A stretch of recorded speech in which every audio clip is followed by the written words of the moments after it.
Cipla. We'll make it better.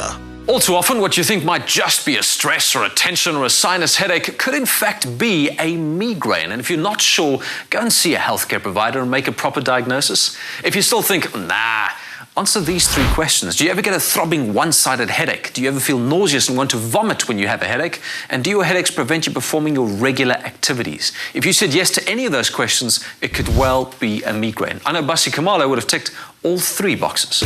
A former Miss South Africa and Miss World runner-up, Basetsana Kumalo has become one of the most respected media and business personalities in Africa. In a career that spans almost 2 decades, she has interviewed numerous living legends and visited our homes from some of the most beautiful locations in the world. With an infectious passion for every moment and a determined drive, most people would never say that Basi has suffered from debilitating migraines for many years. For the first time 14 years ago, Basi and I stood shoulder to shoulder, looked into the lens of a camera and said, "Good evening and welcome to Top Billing." Hi there. Now, many children later and businesses later and presidents later, I have a receding hairline and an elbow replacement, and she doesn't look a day older. It's not fair. Michael. But lovely to have you in studio. It's wonderful to be with you after such a long time. I mean, those were the days. I have such fond memories of working with you and traveling the world with you. Remember the Loch Ness Monster story? Oh, my word. Shall we remember that? Look at that! Look at that! Don't do that. I mean, that was quite something. And but you don't look too bad, my friend. You still look good. You're just saying that. I got maybe some grey hairs, so you'll be surprised what a bit of hair colouring can cover. How's that little boy of yours? Of course, He is divine. He's 6 years old. He started big school and just thriving. He's a happy, decent kid, you know, really just loving work and school. Oh, brilliant. Taking after his mom, I'm sure. Dr. Shevler, it's great to have you in studio. Thanks so much. You know, they say insanity is hereditary. We get it from our children. We're talking migraines this morning. Now, I'm going to ask you if we get migraines from our kids or traditionally from our parents. What do you say? It goes both ways, of course. But the genetic side, there is a genetic tendency. Children of migraine sufferers are more likely to get migraine. That's right. It doesn't mean they're definitely going to, but there's just a greater likelihood. So help me define migraine. There's cluster headache, there's tension headache, there's sinus headache, and there's migraine. What's the difference? Migraine is known as a vascular headache. In other words, it's the blood vessels that are stretched during migraine that cause pain. And it's not the blood vessels in the brain, as most people think. It's the blood vessels on the outside. Okay. And that means that we can actually get to them to diagnose them. And it means that a diagnosis needs to be done at the headache clinic or with a specialist. You need to be diagnosed by somebody who really knows what they're doing. How were you diagnosed, Basi? Because you've had migraines for many, many years. Michael, I've been suffering from migraines since I was 11 years. And wow, just 8 years ago. That's why he's my friend. You know, I remember distinctly that every 3 weeks or so, I used to have this constant pain that was literally debilitating. I mean, I used to feel very nauseous.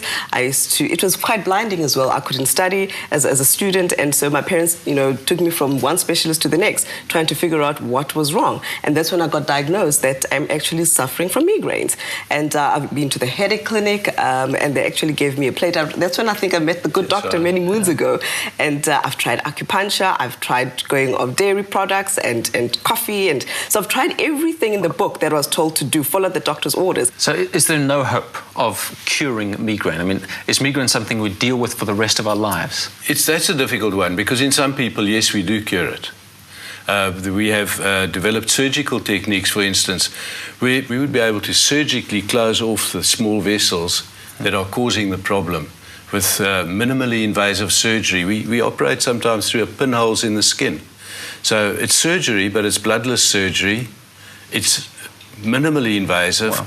And when we find the right source of pain and we treat it, that is a permanent cure. That's curative. Yes. That's wonderful. What about triggers? What triggers your migraine?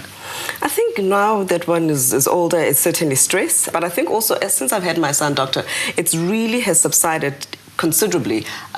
Is there a science to that? We can't tell beforehand. We can't say, wait until you have your son, your migraines will go away. They might get worse. So you're one of the lucky ones. So hormonally, of course, that it's And that hard might to be play. why it started when you were 11. As you were starting to get hormonal changes. That's the second biggest trigger. Okay, so it's stress, it's hormones, any other triggers that are very typical? Yes, food, only in about 15% of people. Caffeine, trigger or treatment? What do you say? Both. Really? It's an enigma. They put caffeine in all the headache painkillers because it enhances the way they work, and yet caffeine can also cause migraine. You know when you're about to get a headache. I've been with you before when you just say, Michael, not great. And I What do you can't do? function. I think what's key for me is really, getting the signs, and then I make sure that I try to meditate every day, any day, but also I drink a lot of water, and I find that really just does help. But also, I close my doors, my windows, and I get some sleep as well to just try and make sure that because normally it puts me down for 3 days at a given time, and I can't lose 3 days. No, you can't. It's amazing. So much more than just a headache, isn't it? Yeah. What do you recommend people do when they are aware of the onset? I mean, how do you arrest a migraine? Surely the earlier intervention, the better. What people can do on their own is difficult, and you've mentioned a few things. Drink water. Some people find dehydration causes it, or is a trigger. Have something to eat, because low blood sugar can cause it. But most people, they just go and lie down in a quiet, dark place and sleep, and that gets rid of it. What about medications? Because that's knife edge too, isn't it? That's a catch-22. One feels one has to take something for the pain, but all the medications that one takes for migraine cause medication overuse headache, which means they eventually make the headache worse and worse and more frequent. And it's an ever-descending circle into a vortex of pain and medication. Wow, no, that's not a great note. You've got to say something there, but I to get really us would out like of that. to ask the good doctor, Yes, the sir. plate that you gave me, Yes. it did help for a period of time, and subsequently the migraines have come back. Yeah. What would be the cause that it doesn't give a permanent solution? No, there are two possible reasons. A, that it wasn't quite adjusted perfectly, and had you come back, we might have found there was a small problem with it. And the second thing is, if the pain is now coming from the blood vessels, then it won't help. But if it helped in the beginning, it means that you had muscle tension, and it helped for that. But you've not allowed a debilitating condition like a migraine to keep you down. I mean, you've gone on to do amazing, amazing things. Thanks, Mike. From where do you get that? What's your secret? I have not allowed migraines to define my destiny and to run my life, because I'm a mother, I'm a businesswoman, I have to get on with it. And I've decided that, I will beat migraines, I will live, I will do, and I will function. And so it's possible to be able to get on with it, with migraines, with the help of the good doctors that are out there. You can live a functional, normal life. Brilliant. Basi, thanks for that hope. Dr. Shevel, thank you for your insights. And again, just to reiterate, if you have a debilitating, frequent headache, it's not normal. Stop banging your head against a wall. It's only going to make it worse. Do something about it. Go and see a physician, because you can beat it and manage it. Cipla will make it better.